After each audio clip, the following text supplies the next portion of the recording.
And I think above all else, that is what I have learned from a year of the Research Adjacent podcast. Hello there, I'm Sarah McCluskey, and this is Research Adjacent. Each episode, I talk to amazing research adjacent professionals about what they do and why it makes a difference. Keep listening to find out why we think the research adjacent space is where the real magic happens. Hello there, it's my last podcast episode of 2023, and as seems to be traditional in podcast land, it's going to be a review episode. Now, I know sometimes it can be a bit lame, but I do love those review of the year sort of things that come out at this time of year, the list of the best albums or the best movies or things like that. And I really enjoy reviews of my favourite podcasts, so I thought I'd give it a go. I think this is partly because I do have a really terrible memory, but I also think that it's often because, like many people, I go on to the next thing so quickly that I don't always take the time to really reflect on what I've done. So coming to the end of 2023 also means coming to the first anniversary of Research Adjacent, because I put the first episode out on the 9th of January 2023, and here we are now, episode 33, and it is December 2023. So I do remember that this time last year I was feeling very nervous. I was prepping everything behind the scenes and just about ready to hit that publish button, but still feeling very unsure. So it does seem like now is a good time to reflect on not only what I've learned from my guests, but what I've also learned about podcasting and about myself and about people over the past year and the past 33 episodes.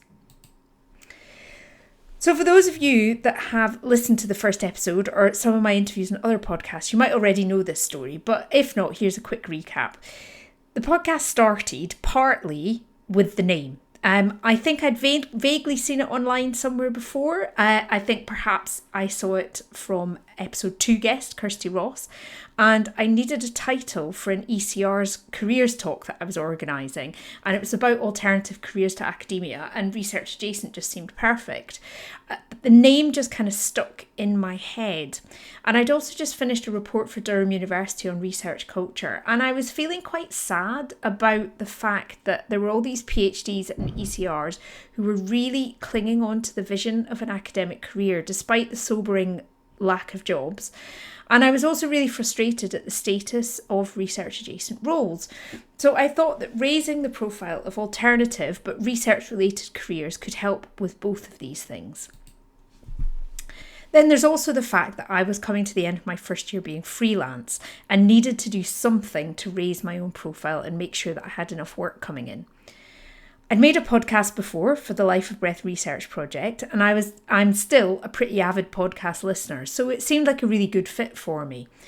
Plus, then there's the fact that if I interviewed people, then I could kind of raise my own profile without being the centre of attention. And then there's the fact that because my guests would be waiting to hear when their episode was coming out, it gave me the accountability that I needed to actually follow through and do it. So I decided to go for it. And I will be eternally grateful to the first few guests whose interviews were recorded before anything came out in public to prove that I was actually going to follow through with it. So they really took a leap of faith with me. And although they were mostly friends and former colleagues, I am so grateful that they were willing to take that chance. So I set an initial goal of 10 episodes with 100 listeners per episode. And the reason is that I had been on some training before I started. And the trainer said that if I did that, I would already automatically be in the top 25% of all podcasts. So those numbers might seem surprisingly modest, but it's because although there are millions of podcasts out there, there is also a lot of pod fade, which is when the podcast dies after a couple of episodes, or they are so niche or poor quality that nobody listens to them. Another tip that I picked up from my podcast training was to make sure that I had the first few episodes edited and ready to go before I launched. And I also didn't really promote it anywhere until I had 3 episodes out.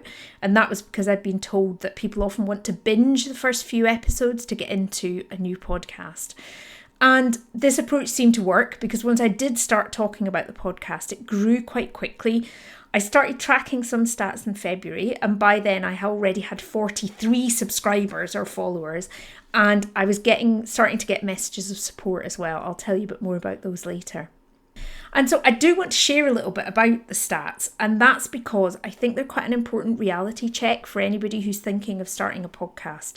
I'm sure the big names get millions of downloads, but for most people with a self-made niche podcast, they're more in the hundreds of listeners per episode. Now, podcast stats are a slippery thing, and that's because all the different platforms count things slightly differently, and there's streams and downloads and all that kind of stuff. But as far as I can tell, the episodes now have about 180 listens per episode at the moment. And I have got an amazing 245 followers and subscribers. Now, those might not sound like huge numbers, but honestly, if I had 180 people turn up in person in a room or even on a webinar to listen to me, I would be like genuinely amazed. I'm humbled that 180 people are willing to share that most precious thing, their time, with me every fortnight. And also over time that adds up. So now I reckon I'm up to about 5,600 listens across the year.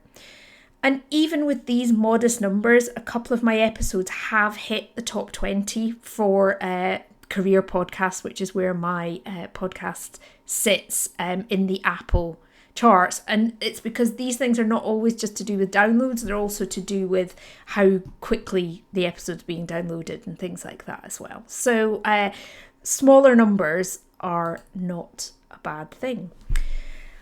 Another thing that I really try to remember about those stats is that each of those numbers is an actual real live person. And I don't think this really hit me until Spotify sent me their Spotify Unwrapped for podcast hosts. And I hadn't realised that podcasts would get one too. And it was quite a nice surprise.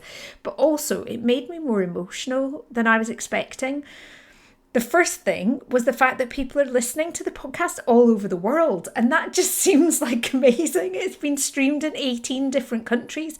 The UK is obviously top, but Germany is number 2 and Canada's number 3. And I don't know people in those places. So it's not like my granny's listening in and has told all of her bingo friends. Those are people who are listening to the podcast.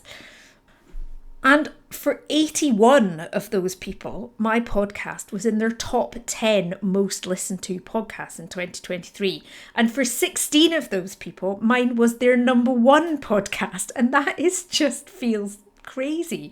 Now, I appreciate that some of those people probably only listen to one podcast in the whole year. One of them might be my mum, who doesn't listen to podcasts. Still, if you are one of those top number 1 listeners, I would love to know who you are, so please do get in touch. And honestly, I got a bit choked up about it all because it really made me think about those individual people who are listening while they're walking the dog or doing the housework or cooking or something like that. And I realised what an enormous privilege it is to be doing this and for people to be listening. So thank you.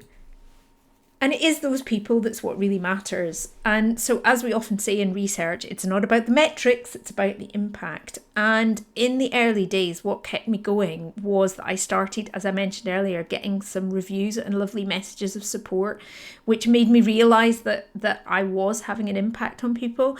I do keep them all in a file that I call Warm Fuzzies, and it's nice to look back on them sometimes. And I think that's a nice thing to do. If you don't do it already, it's a good thing to do.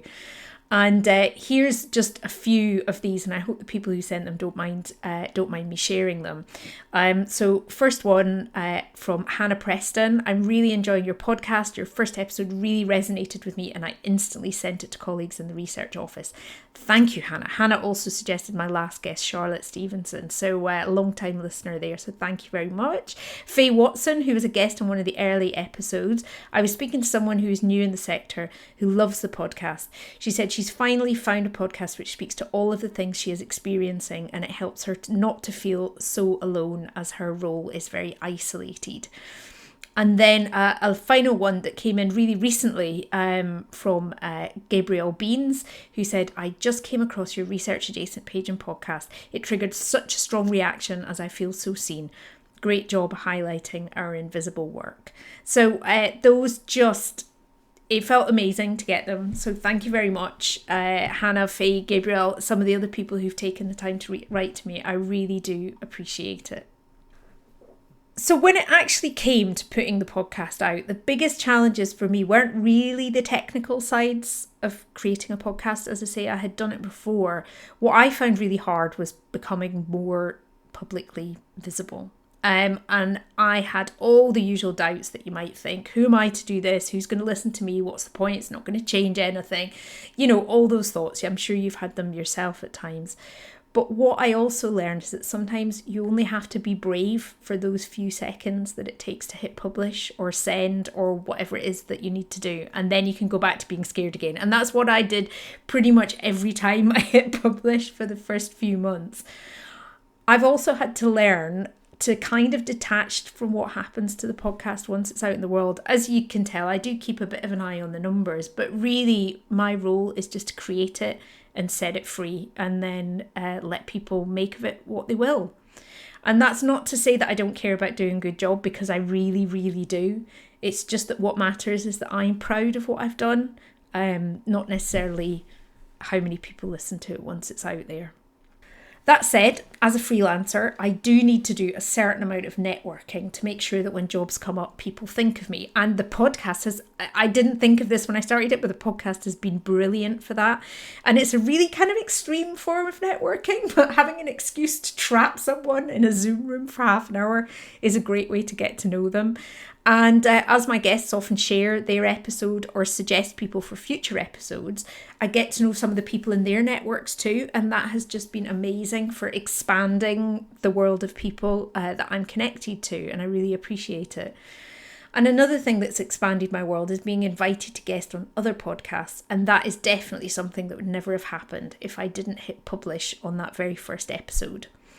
And finally, yes, it has brought me work. This year, I've been involved with some great projects, collaborating with people that I didn't know before, including past guests Orla Kelly from the University of the West of Scotland and Jed Hall from the University of Leeds. And another thing it's been great for is that it's helped to keep me in the minds of people that I already knew.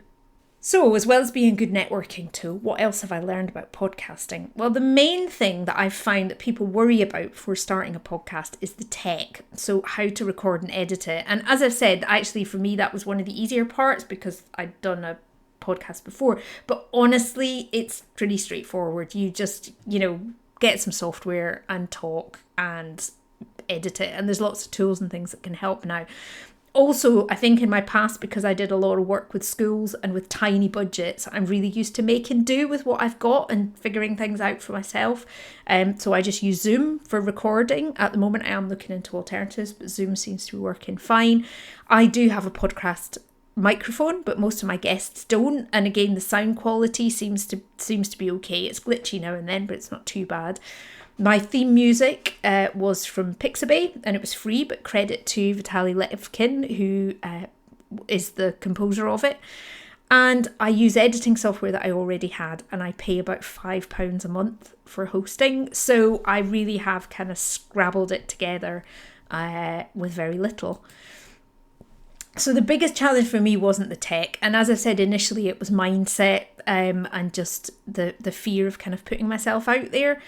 Now, my biggest challenge is time, and I have gotten slicker at editing, but it still takes me at least half a day for each episode. And then there's also the time to set up and record the interviews as well.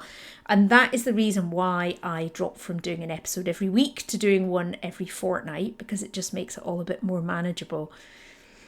I did think about doing seasons. That's one thing that people do to help make it manageable. But honestly, I feared if I let myself off the hook that way, I would do one season and I would never come back to it. So I decided to drop the number of episodes, but keep it going.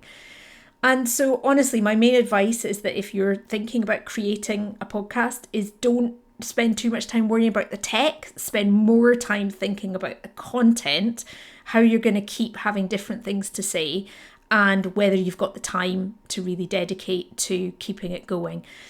People often say that podcasting is a slow burn thing, and I think that's really true. You just need to keep showing up to really connect to people. Another really interesting aspect of creating the podcast has been the reaction to the term research adjacent. So when I chose that name, I did know I was being a little bit provocative. But as I've said on other podcasts, I'm actually not particularly attached to the term. I like it, but what I really wanted to do was to start a conversation about how we refer to these roles. And I also wanted to create a sense of collective identity, because I felt that the change that we want to see in the world needs all these types of roles to work together, because we're having similar challenges. I have loved seeing some people embrace it and run with it, but I have also loved seeing conversations with people musing over using other terms and things like research enablers and research facilitators. Wouldn't be my choice, because I think they don't quite encompass what I mean, but I just love the fact that we're having the conversation. And I also love the fact that the conversation is turning towards thinking about research as something that is done by teams and not something that is just done by so-called researchers. And also, I think it's not my job to have all the answers. Particularly, I'm in no position of power to change anything. I think my role is to be a bit provocative and ask questions and raise issues, maybe things that I can talk about because of the position that I'm in, and other people might feel a bit vulnerable to do if they're worried about their job or that sort of thing. So basically, if you like the term research adjacent, brilliant, go forth and use it. But if you don't, that's also cool. I just think that we need to keep talking about it. So given that this is a review episode, it would be customary at this point to include some of my favourite episodes or things like that. But honestly, that would feel like I was choosing between children. And so instead, I'm going to share some of my personal, most memorable moments. First up is there was a surprising number of animal metaphors. First, it was pigs with Orla Kelly in episode 9, who said, "You don't make the pig fat by weighing it." And she was referring to how much time we spend measuring and monitor things.